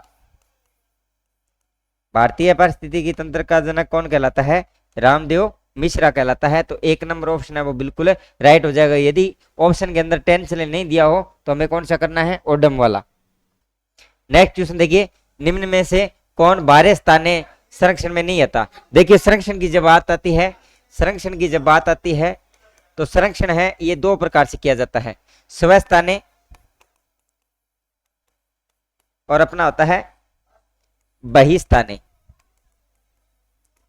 स्वस्थानीय क्या मतलब होता है, प्राकृतिक आवास में, यानी जो पहले से निर्मित आवास होते हैं, प्राकृतिक आवास होता है। और ये जो होते हैं ये क्या होते हैं, अपने प्राकृतिक आवास से बाहर, प्राकृतिक आवास से बाहर संरक्षण जब किया जाता है उसको बाहरी स्थानीय कहते हैं। वनस्पति उद्यान, पवित्र उपवन, वन्य जीव सफारी, बीज बैंक। तो कौन नहीं आता, पवित्र उपवन है, ये किसके अंदर आता है, ये स्वस्थानीय के अंदर आता है, यानी कि प्राकृतिक आवास का रूप होते हैं पवित्र उपवन। तो बी नंबर ऑप्शन है वो अपना बिल्कुल राइट हो जाएगा। नेक्स्ट क्वेश्चन देखिएगा, संपीड़ित प्राकृतिक गैस यानी कि सीएनजी का मुख्य घटक कौन सा होता है? सीएनजी का मुख्य घटक क्या होता है? मेथेन होता है। जबकि ये घटक है, ये सारे के सारे किसके होते हैं? एलपीजी के, यानी लिक्विडिफाइड पेट्रोलियम गैस, एलपीजी के होते हैं। सीएनजी एक मुख्य घटक है, संपीड़ित प्राकृतिक गैस। इसका पूरा नाम भी पूछा जा सकता है, कंप्रेस्ड नेचुरल गैस। और इसका मुख्य घटक होता है वो क्या होता है? मेथेन होता है, यानी कि CH4। तो 1 नंबर ऑप्शन है वो बिल्कुल राइट हो जाएगा।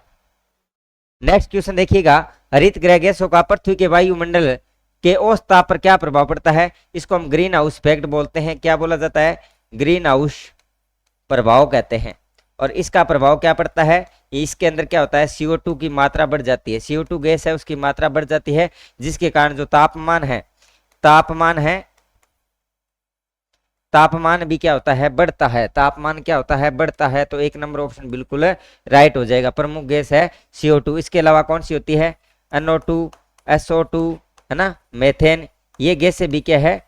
अपने ग्रीन हाउस इफेक्ट के लिए उत्तरदायी गैसें होती है। नेक्स्ट क्वेश्चन, प्रत्येक क्रिया के बराबर एवं विपरीत दिशा में एक प्रतिक्रिया होती है। ये न्यूटन की गति का प्रथम नियम। देखिए, न्यूटन की गति का प्रथम नियम था वो किससे संबंधित था? जड़त्व का नियम कहते हैं। ये गैलीलियो ने दिया था, गैलीलियो का नियम भी कहते हैं। ये होता है विषय का तृतीयक नियम। ये होता है क्रिया और प्रतिक्रिया का नियम। न्यूटन की गति का द्वितीयक नियम, इसे त्वरण का नियम भी कहते हैं। त्वरण का नियम भी कहते हैं। यानी प्रत्येक क्रिया के विपरीत एक क्या होती है? प्रतिक्रिया होती है। तो ये नियम कौन सा हो जाएगा? अपने ये 3 नंबर ऑप्शन है, यानी C नंबर ऑप्शन है। 1 नंबर 2 नंबर आगे पीछे हो गया, 3 नंबर ऑप्शन यानी C नंबर ऑप्शन इनका बिल्कुल राइट हो जाएगा। चलिए नेक्स्ट जो क्वेश्चन है वो मैथ से संबंधित रहेंगे। सुभाष जी सर,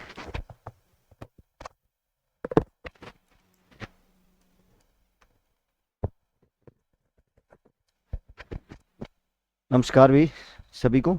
अगला क्वेश्चन है अपना रीजनिंग का, विषम पद ज्ञात कीजिए। विषम पद ज्ञात करना है। विषम पद, इसमें से अलग कौन सा पद है? विषम पद, अलग पद देखना है। अलग पद कौन सा है? विषम पद ऐसे देखें, D22R, D22R, D होता है वो 4 नंबर पे होता है, R 18 पे होता है, और इन दोनों को अगर प्लस करते हैं तो कितना आएगा? 22। G 7 पे होता है, M 13 पे होता है, और यहां पे दे रखा है 29। 13 और 7 देखें जोड़ेंगे तो ये आ जाएगा 20। ठीक है। इसी तरीके से अपने T देखें, T 20 पे होता है, और P देखें, P 16 पे, और ये 36। इन दोनों का योग कितना आ रहा है? 36 आ रहा है। और V 24B, V 22 पे होता है, B 2 पे होता है। इन दोनों का योग करें तो कितना आ रहा है? 24। ये बीच में आ रहा है, इनका योग बीच में आ रहा है, इनका योग भी बीच में आ रहा है, इनका योग भी 22 आ रहा है, लेकिन इसका योग कितना होता है? 20। लेकिन यहाँ पे कितना दिया है? 29। तो कौन सा अलग हो जाएगा? 2 नंबर ऑप्शन अलग हो जाएगा। इनका योग कितना आएगा? 20 आएगा। यहाँ पे 20 आना चाहिए था। नेक्स्ट, एक निश्चित कूट भाषा में फिजिक्स को ये शब्द लिखा जाता है, तो उसी कूट भाषा में केमिस्ट्री को किस प्रकार लिखा जाएगा? केमिस्ट्री को किस प्रकार लिखा जाएगा? अब देखिएगा, अगर ऐसे क्वेश्चन आते हैं तो अपने को जैसे थोड़ा सा अपने देखे, P को क्या लिखा है, N लिखा है, H को क्या लिखा है, F लिखा है, तो यहां से अपने सीधा डायरेक्ट उठा लेते हैं। जैसे CH, CHE, CHE, तो C के लिए क्या प्रयुक्त हुआ? यहाँ पे C है, और C के लिए यहाँ पे क्या प्रयुक्त हुआ है? A प्रयुक्त हुआ है। ठीक है।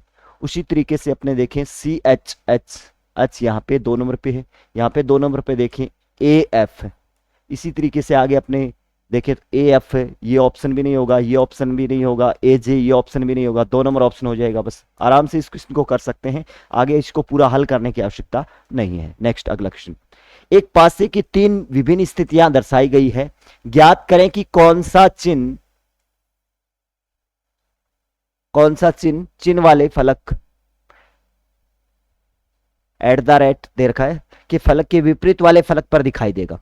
अब इसमें पहले और सेकंड और फर्स्ट पासे में देखें, फर्स्ट और सेकंड पासे में देखें तो कॉमन क्या आ रहा है? इसमें कॉमन देखें, ये कॉमन आ रहा है, ये क्या आ रहा है? कॉमन। और जब भी कॉमन आए, कॉमन है लेकिन असमान सतह पर है। क्या है? असमान सतह, असमांसता है तो घड़ी की दिशा में घुमा दो इसको, घड़ी की दिशा में, घड़ी की दिशा में घुमाते हैं, घड़ी की दिशा में घुमाते हैं। और घड़ी की दिशा में घुमाएंगे तो जैसे अपने देखें तो ये घड़ी की दिशा में हैज, इसके बाद में क्या आ रहा है, ये आ रहा है। और यहाँ पे इसको घुमाएंगे तो ये आ रहा है, तो इसके विपरीत तो ये आ जाएगा, इसके विपरीत आगे वाला ये आ गया। फिर इससे आगे चले हैज, ये देखें इससे आगे चलेंगे तो ये क्या आ रहा है, एट द रेट आ रहा है। इसके विपरीत क्या आ जाएगा, एट द रेट आ जाएगा, ये आ जाएगा। और इसके विपरीत जो चिन्ह बच गया, कौन सा चिन्ह बच गया अभी, प्रतिशत, तो इसके विपरीत प्रतिशत नहीं बचा है क्या, कौन सा चिन्ह बच गया, ये आ गया, ये चिन्ह बच गया, तो ये चिन्ह होगा। ठीक है, तो इसमें अपने एट द रेट के विपरीत पूछा था, तो एट द रेट के विपरीत होगा हैज, 4 नंबर ऑप्शन हो जाएगा इसका, 4 नंबर ऑप्शन हैज हो जाएगा। चलिए नेक्स्ट क्वेश्चन है आपका मैथ का है, मैथ का क्वेश्चन है 5 की पावर x गुना 3 की पावर y बराबर 225। 225 को मैं लिख सकता हूं 25 गुना 9 गुना 405 को मैं लिखूंगा 13 तिया 39 और बच गया 1 5 तिया 15, तो 13 135, 13 तिया 39 और 5 तिया 15। इसको आगे अपने और तोड़ें तो 135 को 15 नीमा 135,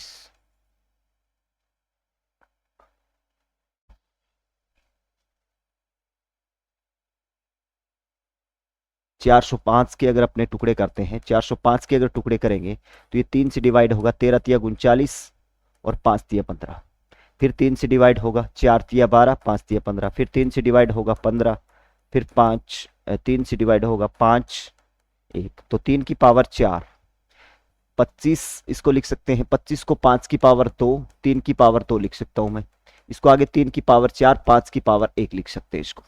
ठीक है, इसी तरीके से अपने देखें 5 की पावर x गुना 3 की पावर y, 3 की पावर कितना है 4 2 6, 3 की पावर 6 गुना 5 की पावर 3, x की वैल्यू क्या आ रही है 6 और y की वैल्यू क्या आ रही है 3, x की वैल्यू कितनी है 6, 5 की पावर x, सॉरी यहाँ पे x की वैल्यू कितनी आ रही है 5 की पावर 5 के ऊपर कितनी है 3 पावर है, तो x की वैल्यू तो 3 है और y की वैल्यू कितनी है 6। ये अपने पास मान प्राप्त हो गए और पूछा क्या है, पूछा है वो है x 2y माइनस 3x, तो x की वैल्यू कितनी है 3, 3 की पावर 6 माइनस 3 गुना 3, तो ये बच जाएगा 3 की पावर 12 माइनस 9, 12 में से 9 जाएगा, 3 की पावर 3, 3 की पावर 3 का मान 27, इसका आंसर आ जाएगा 27, 4 नंबर ऑप्शन होगा इसका, बिल्कुल सिंपल सा है, 4 नंबर ऑप्शन इसका हो जाएगा। नेक्स्ट अगला क्वेश्चन देखिए अपने, अगला क्वेश्चन है 49 33 और 24 सेंटीमीटर विमाव वाले एक ठोस लोहे के टुकड़े को पिघला करके एक ठोस गोला बनाया जाता है, इस गोले की त्रिज्या क्या है, गोला बनाया जाता है किससे, एक घनाभ से, तो घनाभ का आयतन बराबर होगा गोले का आयतन, गोले का आयतन, घनाभ का आयतन होगा लंबाई गुना चौड़ाई गुना ऊंचाई, तो 55 गुना 49 गुना 24 बराबर गोले का आयतन होता है 4/3 पाई, पाई का मान 22/7 आर क्यूब, आर क्यूब। अब इसको अपने सॉल्व कर देते हैं तो आर क्यूब बराबर अपने पास बचेगा 55 गुना 49 गुना 24 और इधर आकर के ये संख्या 7 या 21 ऊपर चला जाएगा, 4 गुना 22 नीचे आ जाएगा। इसको अपने काट दें, इसको अगर अपने काटें तो आ जाएगा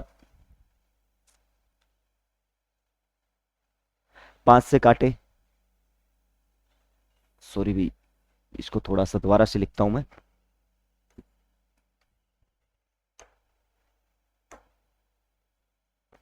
चार बटे तीन पाई आर क्यूब, ये है भाई थोड़ा सा गलत लीजिए, 49 गुना 33 गुना 24, 33 गुना 24, पाई का मान 22/7 आर क्यूब, आर क्यूब रख देंगे अपने, यहां से इसको सॉल्व करें तो आर क्यूब बराबर अपना बचेगा 49 गुना 33 गुना 24 और 7 या 21 ऊपर चला जाएगा और 4 गुना 22 नीचे आ जाएगा, 4 गुना 22 क्या आ जाएगा नीचे। अब इसको काट के अपने सॉल्व करें। इसको अगर मैं 11 से काटूं, 11 तिया 33, 11 दुआ 22, 4 एकम 4, 6 चौका 24, 2 से काटे तो 3। अब इनके टुकड़े कर देते हैं। आर क्यूब 7 गुना 7 गुना 3 गुना 3, और मैं इसको लिख देता हूं 7 गुना 3, 21 को क्या लिख सकता हूं 7 गुना 3, तो ये बन गया 7 की पावर 3 और 3 की पावर 3 आर क्यूब। तो आर का मान क्या आएगा, आर का मान होगा 7 गुना 3, 7 तिया 21, आर का मान कितना आ जाएगा 21, त्रिज्या अपनी कितनी आ जाएगी 21। बी नंबर ऑप्शन इसका राइट आंसर हो जाएगा। B number option, 2 number option इसका क्या होगा, राइट आंसर होगा। नेक्स्ट अपने अगला क्वेश्चन देखें।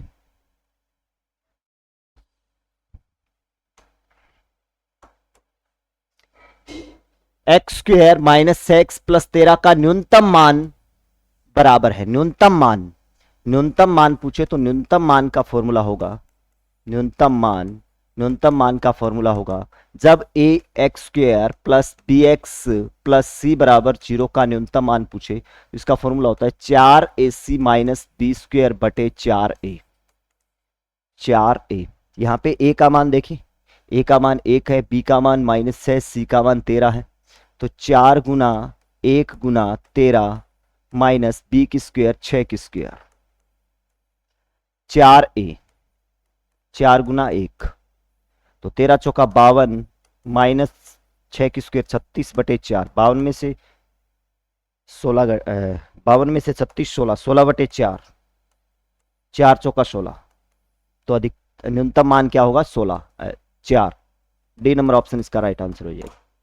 नेक्स्ट अगला क्वेश्चन है x बराबर 2 प्लस √3, x बराबर 2 प्लस √3 दे रखा है और अपने को मान निकालना इसका, तो मैं इसका मान निकाल लेता हूं 1 बटे x, तो 1 बटे 2 प्लस √3।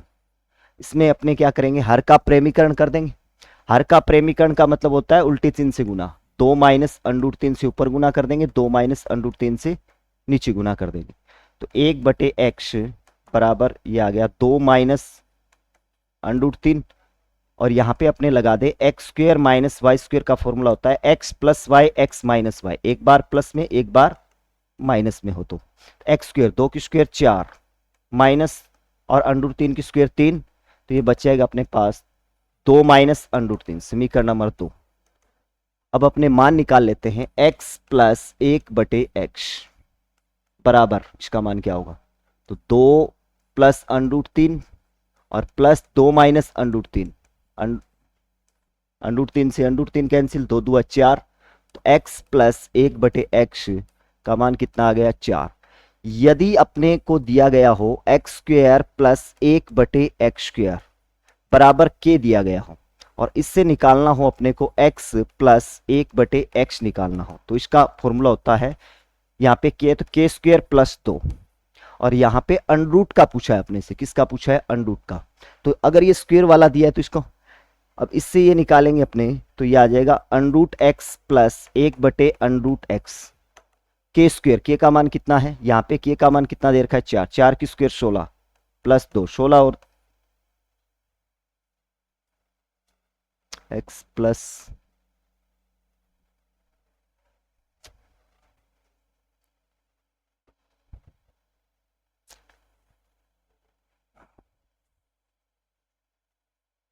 k प्लस 2 होता है, k प्लस 2, इससे निकाले अपने तो √x प्लस 1 बटे √x, k का मान 4, 4 प्लस 2, 4 और 2 6, √6 आएगा इसका। बी नंबर ऑप्शन होगा इसका, बी नंबर ऑप्शन इसका राइट आंसर होगा। नेक्स्ट अगला क्वेश्चन, 250 प्रेक्षणों में पहले 100 प्रेक्षणों का माध्य का मतलब औसत कितना है 5 है, शेष 150 प्रेक्षणों का माध्य 25 बटे 3 है। पूरे प्रेक्षणों का माध्य क्या होगा, औसत क्या होगा, औसत दे रखा है अपने को, तो 100 प्रेक्षणों का माध्य, तो 100 प्रेक्षणों का कुल मान निकाल लेते हैं, 100 प्रेक्षणों का योग निकालेंगे तो औसत गुना संख्या या माध्य गुना संख्या, माध्य कितना है 5 और इनकी संख्या कितनी है 100, योग आ जाएगा 500। और 150 का निकाले अपने, 150 प्रेक्षणों का योग, 150 प्रेक्षणों का योग, औसत गुना संख्या, औसत कितना है इनका 25 बटे 3 और संख्या कितनी है 150, इसको अपने 3 से काटे तो 50, 50 25 5 125 1250, टोटल 250 प्रेक्षणों का देखें, 250 प्रेक्षणों का योग, प्रेक्षणों का योग 1250 और ये जोड़ेंगे तो 12 और 5 17, 1750। औसत या माध्य, माध्य प्रेक्षणों का योग बटे प्रेक्षणों की संख्या 1750 बटे 250, 0 से 0 कैंसिल, 25 आता 175, 7। ये थोड़ा सा मिस प्रिंट है, 6 नहीं है इसके साथ, 7 बी ऑप्शन होगा इसका, 7 आएगा इसका, 76 नहीं आएगा। नेक्स्ट, प्राथमिक समक होते हैं, प्राथमिक आंकड़े द्वितीयक समक से हमेशा अधिक विश्वसनीय नहीं होते हैं, अधिक विश्वसनीय प्राथमिक आंकड़े होते हैं, द्वितीयक समक से कम विश्वसनीय होते हैं, द्वितीयक समक से कम विश्वसनीय होते हैं, द्वितीयक समक से हमेशा अधिक विश्वसनीय होते हैं, जिस सावधानी से संकलन किया है उस पर आश्रित होते हैं, जिस सावधानी से, जिस संस्था द्वारा संकलन किया गया है उस पर आश्रित होते हैं, नहीं, द्वितीयक समक से कम विश्वसनीय होते हैं, जिस पर सावधानी से संकलन किया गया है उस पर आश्रित होते हैं, ये तो सही है इसका। द्वितीय समक से कम विश्वसनीय होते हैं, द्वितीय समक से हमेशा अधिक विश्वसनीय होते हैं, हमेशा नहीं होते हैं, ठीक है, सी ऑप्शन होगा इसका। माध्य विचलन का मान न्यूनतम होता है यदि चर का परिणाम परिमापन से लेते हैं, अगर माध्यिका से लेते हैं, माध्यिका से लेते हैं तो उसका मान क्या होता है, न्यूनतम होता है, बी नंबर ऑप्शन होगा इसका। नेक्स्ट, एक चर को उसके से लिए गए विचलनों का योग होता है, विचलनों का योग 0 होगा माध्य में, 1 नंबर ऑप्शन होगा इसका। नेक्स्ट, अगला क्वेश्चन, चलिए आगे भी आपके मैनेजमेंट के क्वेश्चन है, तो आपको दोस्त। नमस्कार। तो अब आगे के सारे क्वेश्चन हैं वो शैक्षिक प्रबंधन एवं मनोविज्ञान से संबंधित रहेंगे अपने। ठीक है, तो पहला क्वेश्चन है, वर्तमान में शिक्षा मनोविज्ञान का अध्ययन विषय है। देखिए वर्तमान है वो शिक्षा मनोविज्ञान किस प्रकार का विषय है। देखिए हमें पता है सबसे पहले मस्तिष्क का, चेतना का, फिर आत्मा का और सबसे अंत में वर्तमान समय के अंदर ये मानव व्यवहार का है। पेट रस आत्मा का विज्ञान, फिर चेतना का विज्ञान, फिर मस्तिष्क का विज्ञान और फिर अंत में जाकर किसका विज्ञान बना था, ये मानव व्यवहार का। तो वर्तमान के अंदर मनोविज्ञान है वो किस प्रकार का विज्ञान है, मानव व्यवहार का विज्ञान है, सी नंबर ऑप्शन हो जाएगा। 1 नंबर पे आत्मा है, 2 पर चेतना है। 1 नंबर पे सबसे पहले आत्मा का विज्ञान, फिर आता है अपने चेतना का विज्ञान, फिर है मस्तिष्क और फिर अंत में आता है व्यवहार। यानी वर्तमान में जो मनोविज्ञान है वो है व्यवहार का विज्ञान। तो बी सी नंबर ऑप्शन है वो अपना बिल्कुल राइट हो जाएगा। नेक्स्ट क्वेश्चन देखिएगा, नेक्स्ट क्वेश्चन क्या कह रहा है, मनोविज्ञान की निम्न शाखाओं में से अनुपरोक्त मनोविज्ञान कौन सा है। यानी अप्लाइड साइकोलॉजी। अप्लाइड साइकोलॉजी किसको कहते हैं, असामान्य मनोविज्ञान, प्रयोगात्मक मनोविज्ञान, तुलनात्मक मनोविज्ञान, शिक्षा मनोविज्ञान। देखिए मनोविज्ञान की शाखाएं हैं या मनोविज्ञान के हम कह सकते हैं, तो असामान्य मनोविज्ञान भी आता है, प्रयोगात्मक मनोविज्ञान भी आता है, तुलनात्मक मनोविज्ञान भी आता है, लेकिन इसमें से अनुप्रयुक्त यानी अप्लाइड जो मनोविज्ञान है वो कौन सा होता है, शिक्षा मनोविज्ञान है, वो हमारा एजुकेशन साइकोलॉजी है, वो किस में आती है, अप्लाइड यानी अनुप्रयुक्त मनोविज्ञान में आती है। तो डी नंबर ऑप्शन है इसका बिल्कुल राइट हो जाएगा। बाकी सभी की सभी मनोविज्ञान की क्या है, शाखाएं हैं।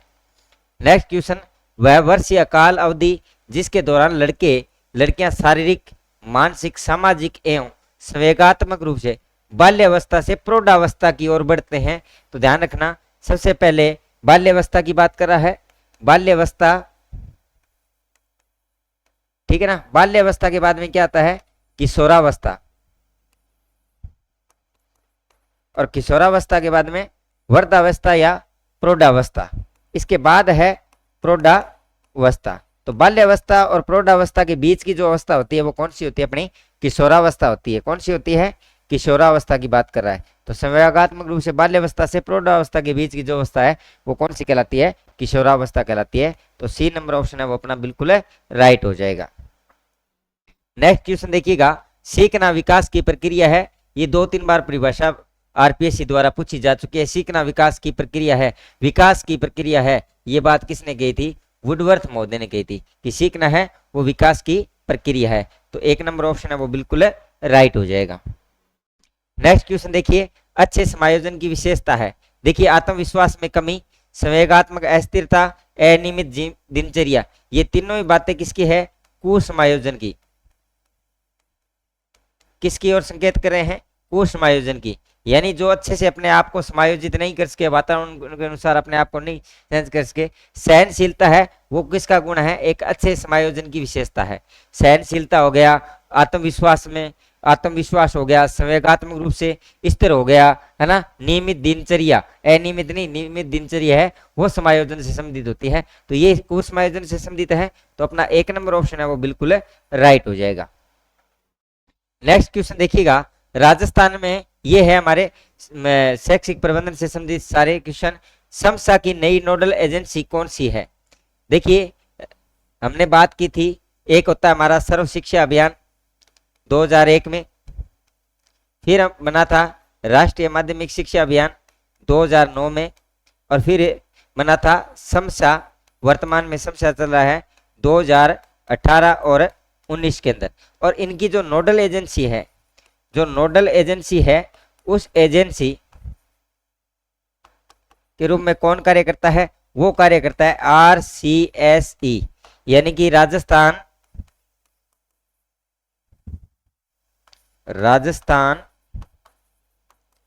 स्कूल शिक्षा परिषद। राजस्थान स्कूल शिक्षा परिषद ये कहां पे है? ये अपने हैं जयपुर में, जिसको हम बोलते हैं राजस्थान, है ना, counselling of secondary education. Full form पूछ ले तो Rajasthan counselling of secondary education. तो सी नंबर ऑप्शन है वो बिल्कुल राइट हो जाएगा। नेक्स्ट क्या है? भारत में अब तक शिक्षा नीति। देखिए भारत की शिक्षा नीति अब तक 3 शिक्षा नीति लागू हो चुकी है। कितनी शिक्षा नीति लागू हो चुकी है? 3।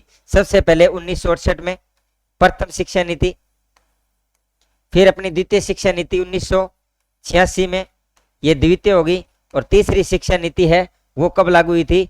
2020 के अंदर ये तृतीय शिक्षा नीति। यानी अब तक ये 3 शिक्षा नीति लागू हो चुकी है। तो अपने बात करें कुल कितनी शिक्षा नीति है? 3। तो उपरोक्त सभी ऑप्शन है, डी नंबर ऑप्शन है वो बिल्कुल राइट हो जाएगा। नेक्स्ट देखिए, RT 2009 का वास्तविक एवं विस्तृत नाम क्या था? The right of the children to free and compulsory education act 2009, the right to free and compulsory education act 2009, right to education 2009, the right of child to compulsory and free education act 2009। देखिए वास्तविक नाम क्या था? The right of the children to free and compulsory education act 2009, यानी राजस्थान ये था निःशुल्क शिक्षा का अधिकार अधिनियम 2009। तो 1 नंबर ऑप्शन है वो बिल्कुल राइट हो जाएगा। नेक्स्ट देखिएगा, समग्र शिक्षा अभियान का प्रारंभ कब हुआ था? देखिए समसा की बात कर रहा है, और समसा की शुरुआत कब हुई थी? वर्ष 2018-19 में। तो 1 नंबर ऑप्शन है वो बिल्कुल राइट हो जाएगा। नेक्स्ट देखिएगा, दीक्षा कार्यक्रम की पहल किसके द्वारा की गई थी? ये दीक्षा कार्यक्रम है, इस दीक्षा कार्यक्रम की शुरुआत या पहल है वो किसके द्वारा की गई थी? NCERT और अपने MHRD मंत्रालय, मानव संसाधन विकास मंत्रालय, भारत सरकार की ये पहल थी। तो बी नंबर ऑप्शन है वो बिल्कुल राइट हो जाएगा। दीक्षा कार्यक्रम की शुरुआत कब हुई? और ये देखिए NCERT और MHRD मंत्रालय के द्वारा की गई है। नेक्स्ट देखिएगा, बच्चों के मूल्यांकन में एक निश्चित अवधि के अंत में अधिगम उद्देश्यों की उपलब्धि स्तर के मूल्यांकन को क्या कहा जाता है? देखिए रचनात्मक मूल्यांकन। ये रचनात्मक मूल्यांकन होता है समय समय पर, यानी कि जैसे अपने टेस्ट होते हैं, फिर अपनी अर्धवार्षिक परीक्षा होती है, तो वो होता है रचनात्मक मूल्यांकन। इसके बाद में आता है योगात्मक मूल्यांकन। यह हमेशा क्या होता है? अंत में। यह अंत में जो मूल्यांकन किया जाता है उसको योगात्मक। सतत मूल्यांकन ये होता है लगातार, यानी हर रोज इसका जब हम मूल्यांकन करते हैं बच्चों की एजुकेशन का, तो उसको सतत बोलते हैं, CCE बोलते हैं, इसको CCE बोला जाता है। तो ये हो गया अपना फॉर्मेटिव, ये सेंसेटिव SA होता है, ये FA होता है। योगात्मक मूल्यांकन है वो हमेशा उपलब्धि के स्तर के मूल्यांकन हेतु, यानी कि उपलब्धि कितनी प्राप्त की उसके मूल्यांकन हेतु किया जाता है। तो बी नंबर ऑप्शन है वो बिल्कुल राइट हो जाएगा। नेक्स्ट क्वेश्चन देखिए, आरएसटीबी को कितने अनुभागों में विभाजित किया गया है। यह है राजस्थान स्टेट टेक्स्ट बुक्स, 1973 में बना और ऊपर 1974 में इसने अपना कार्य शुरू किया गया था। इसकी नियमावली है वो 1997 में जारी हुई थी। ये भी अपने को 97 में ये भी क्वेश्चन कर चुके हैं पिछले मॉडल में। और इसके जो अनुभाग थे वो अनुभाग कितने हैं, 5 अनुभाग हैं, वो कार्य किया जाता है। कितने अनुभागों में विभाजित किया गया है, 5 अनुभागों में इसको क्या है विभाजित किया गया है। तो 1 नंबर ऑप्शन है वो बिल्कुल राइट हो जाएगा। नेक्स्ट क्वेश्चन देखिए, राजस्थान स्टेट ओपन स्कूल के कितने विषयों को अध्ययन योजना में शामिल किया जाता है। राजस्थान स्टेट ओपन स्कूल 21 मार्च 2005 से इसकी शुरुआत है। 21 मार्च 2005 से इसकी शुरुआत की गई थी। तो ये शुरुआत है जो बोर्ड परीक्षाएं होती है। बोर्ड परीक्षा की यदि हम बात करें तो बोर्ड परीक्षा एक तो होती है कक्षा 10 और 12 के लिए। कक्षा 10 है उसके अंदर ये टोटल 17 विषय हैं। कितने विषय रखे गए हैं, टोटल 17 विषय। और जो कक्षा 12 है उसके लिए जो टोटल विषयों की संख्या है वो कितनी है, 21 विषय। कितने विषय रखे गए हैं, 21 विषय। तो कुल कितने विषय हो जाएंगे, 38 विषय। तो राजस्थान स्टेट ओपन स्कूल है वो टोटल कितने विषयों, यहाँ क्या पूछा गया, अध्ययन की योजना में टोटल कितने विषयों को शामिल किया गया है। तो कुल अध्ययन की योजना में कितने विषय शामिल किए गए हैं, 38 विषय शामिल किए गए हैं। ए नंबर ऑप्शन हमारा बिल्कुल राइट हो जाएगा। और इनमें से पूछ ले केवल कक्षा के लिए कितने विषय हैं, तो कक्षा 10 के लिए टोटल कितने विषय रखे गए हैं, 17 विषय में से कोई भी विषय आप चयन कर सकते हो। कक्षा 12 के लिए टोटल 21 विषय, उन विषयों में से आप कोई 5 या 6 जितने अपने लागू होते हैं उन विषयों को आप क्या कर सकते हो, चयन कर सकते हो। तो कक्षा 10 में 6 विषय हो जाएंगे, कक्षा 12 में 5 विषयों का आप चयन कर सकते हो। तो ये भी इंपॉर्टेंट है। टोटल कितने हो जाएंगे अपने, 38 विषय। चलिए आज के मॉडल का अंतिम प्रश्न, कौन सा प्रभाग डाइट में नहीं शामिल होता। डाइट है ये क्या होती है, प्रत्येक जिला स्तर पर